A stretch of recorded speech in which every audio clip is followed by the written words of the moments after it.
Räägime hinnakirja hindade impordist. Hinnakirja hindade jaoks peab olema PIM hinnakirjade all kirjeldatud hinnakiri.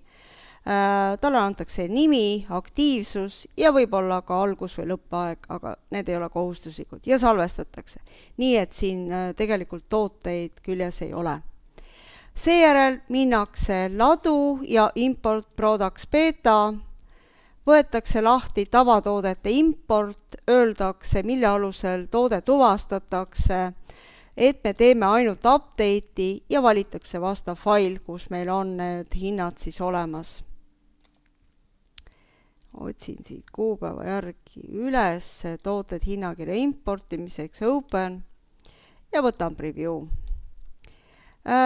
Selles impordi eelvaates siis mäpin ära koodi, et selle alusel tuvastan siis toote ja selle veeru, kus on siis hinnakirja netohind, mis ei tohi olla siis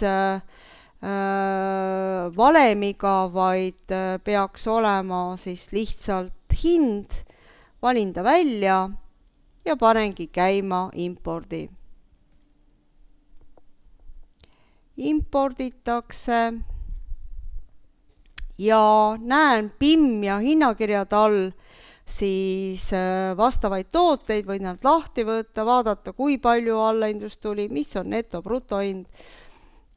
Aga sellega muidugi ei piirdu, ehk ma peaksin ka selle hinnakirja siduma kas laoga, kliendi või kliendigrupiga, aga see on juba järgmise video teema.